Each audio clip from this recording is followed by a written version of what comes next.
This is Bob Main. I'm the chairman of the Windham Republican Town Committee, and I'm sitting here chatting with Stephen Edelman. And Stephen is running for the Board of Education.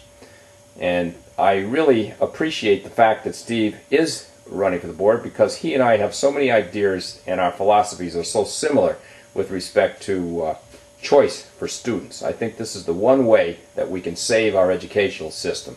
Steve, before we get into that, though, you've got a very impressive academic background, and if you could tell us just a little bit about that. I attended college at the University of Pennsylvania in Philadelphia, and afterwards I went to graduate school at Columbia University and Yale University. My degrees, I have degrees in engineering and in business. Engineering and business. I thought you also had one in finance. Not in business, not in finance. Well, business. Finance, I'm sure down finance there. concentration, Sure. but there was a big MBA degree. That's interesting that you and Harry basically are in the same background. Harry also has an engineering degree, and he also has a master's in finance. Well, anyway, let's get into this a little bit more. Now, you've got 3 children, and I understand that you have been very pleased with the idea of some or maybe all of your children going to charter schools. And this really falls right into our philosophy about choice for the parent as to where they send their children. Could you tell us a little bit about your experience with charter schools and the fact that you have your children enrolled in charter schools? I presently have 2 of the children in the Windham schools. My oldest daughter recently transferred out of the Windham schools, and she goes to a charter school in Norwich, a state charter school. A state charter school is an independent school financed by the state, but in all other degrees autonomous. It's essentially a state-funded private school for all practical intents and purposes. And I see that as really the direction in which we need to go in this town. It has two real attributes that make it, as I said, the only way to go. Firstly, it's state-funded. So, for example, if we have 300 students in a charter school, representing approximately 10% of the student population, right off the bat, that's a 10% saving for the taxpayers. Why haven't we done this before? It seems really, really strange not to take advantage of this option. Perhaps even more importantly, because the school functions independently, it allows the board of that school, or the directors of that school, to determine its curriculum and how the school should be run. Presently, right now, we have a monopoly in this town, a local monopoly on education.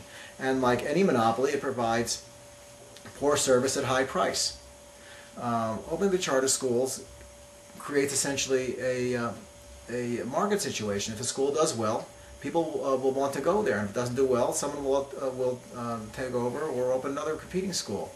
For this reason, private schools stay in business because people want the service and the kind of education, essentially, that it offers. Well, let me just ask you a question on that. Do you think that might also enhance the quality of education in our public school system? Because, first of all, if, let's say that our present public schools, where many of these children feel that they're pretty much captives to going to that school with no other choice, and if suddenly they had options available to them, and the public schools began to see that they were losing students, they would also probably be losing funding. And therefore they might say, well, gee, you know, maybe we ought to be more responsive to the needs of the kids. Do you think that might be a possibility? Clearly, that's how the market works. The supply must meet the demand. If we have a demand that demands consumers that demand a different product, they will go to the source, the supplier that can fulfill that demand.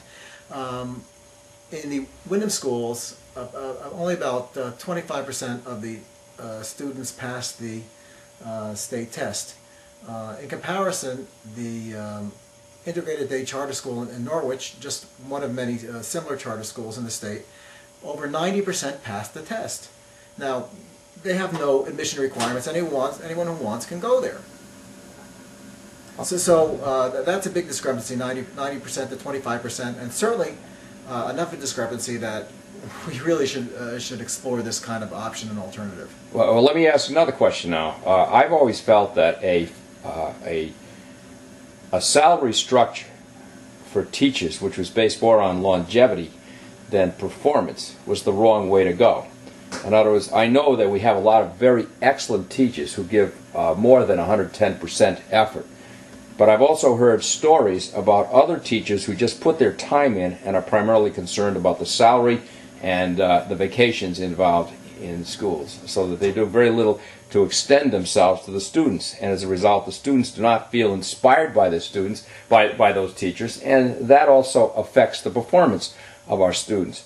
Now, the question I'd be asking you would be this. I've always favored the idea of maybe a very low base salary, but a lot of money for incentives for those teachers who really do outperform the average. And the net result would be that perhaps the average wage of teachers would be about the same, but the extra money would be going to those teachers who are really going the extra mile for the students. Now, first of all, if this were to be instituted in the public school system, there might be a lot of politics involved. Okay, this is a good guy, so he's going to get a little extra money.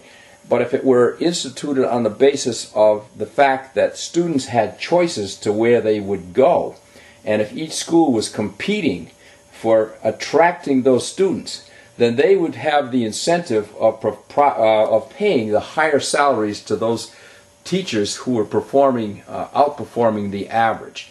And therefore, as you say, I think that you would probably have the wage based more on a market-based decision, demand and supply. If the demand for a particular teacher increases, then his or her salary is going to increase.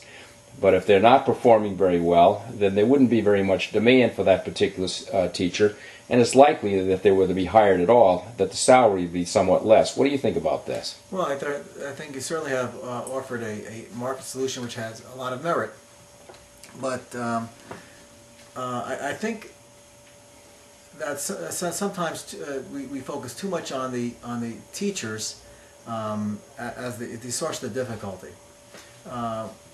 No one blames the outcome of a war on the privates. We look to the leadership, and ultimately the buck needs to stop somewhere, and it must stop with our Board of Education. We have a Board of Education that has a 20-year track record, or if not more, of incompetence and failure. In China, this kind of performance, or lack thereof, would merit execution. In Japan, such board members would have enough self-respect to kill themselves. In this country, perhaps, I don't think it would be asking too much just to exhibit enough decency to resign. But that doesn't happen. As a practical matter, we also have unions, and I very much support unions. And unions have the job to try to obtain what they want, or how they see their interests. And right now they see their interests in a certain kind of salary structure. On the other hand, it's the Board of Education's job to fulfill the interests of the students. And if the Board of Education sees merit pay as one of the solutions, as it probably should, they have not done really anything in negotiating that kind of salary structure. Let me ask another question. We're talking about Nat Jog School, and here's a point where Harry Carboni and I differ, and I think you probably would differ with him as well. My personal belief is that it's not the structure of the school, but rather the quality of the education being received within that school.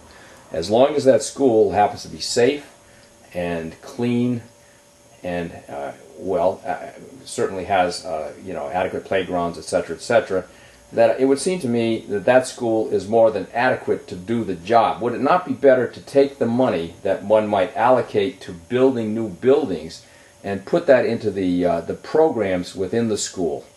Well, I entirely concur.